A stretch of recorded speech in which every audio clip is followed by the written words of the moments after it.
नमस्कार, लोकप्रवाह न्यूज मध्ये आपलं स्वागत आहे। सामाजिक, राजकीय, शैक्षणिक व सांस्कृतिक अशा विविध अपडेट्ससाठी दिलेल्या बेल आयकॉनवर प्रेस करा, लाईक करा, शेअर करा, सबस्क्राइब करा।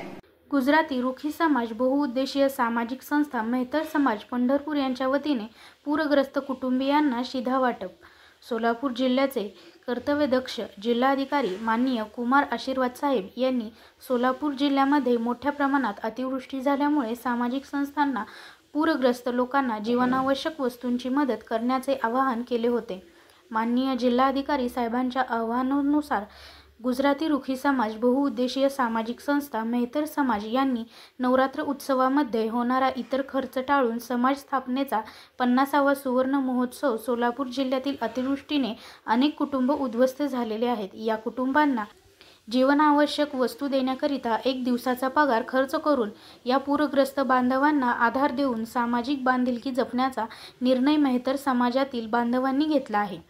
जिल्हाधिकारी साहेब यांनी आवाहन केले होते त्याप्रमाणे गहू, पीठ, तांदूळ, साखर, चटणी, गोडतेल या जीवनावश्यक वस्तू देण्याबाबतचा निर्णय समाजाच्या बैठकीत झाला।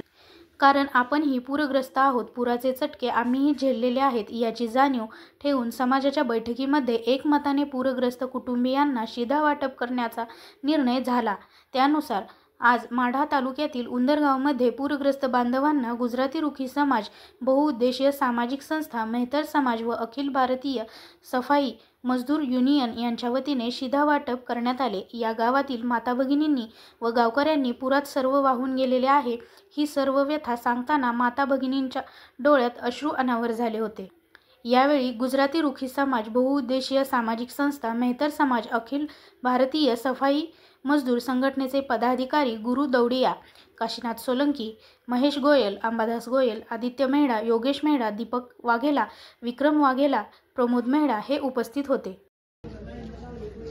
उंदरगावमध्ये गेल्या 10-12 दिवसापासून महापुराच्या वेख्यात अडकलेलं आपलं गाव, या गावात सर्व लोकांचे संसार अक्षरशः उद्ध्वस्त झाल्यामुळे या गुजराती रुखी समाज बहुउद्देशीय संस्थेने आपल्या गावची दखल घेऊन, आणि ते फार मोठी लोक नसून ते नगरपालिकेचे सफाई कामगार आहेत, तरी त्यांनी आपल्या गावावरती इतका मोठा उपकार केला की आम्ही इथून पुढे तुमचा उपकार कधी विसरू शकत नाही। तुमच्या संस्थेचा आम्ही ऋण कायम आमच्या मनात तर ठेवू, परंतु आमच्या गावासाठी तुम्ही भरभरून अशी मदत दिली असं समजून आम्ही तुमचं आमच्या गावकऱ्याच्या वतीने व सर्वांच्याच वतीने आम्ही तुमचं मनापासून आभार मानतो आणि माझा 2 शब्द थांबवतो। पाहत रहा नवनवीन अपडेटसाठी लोकप्रवाह न्यूज, हाक तुमची साथ आमची।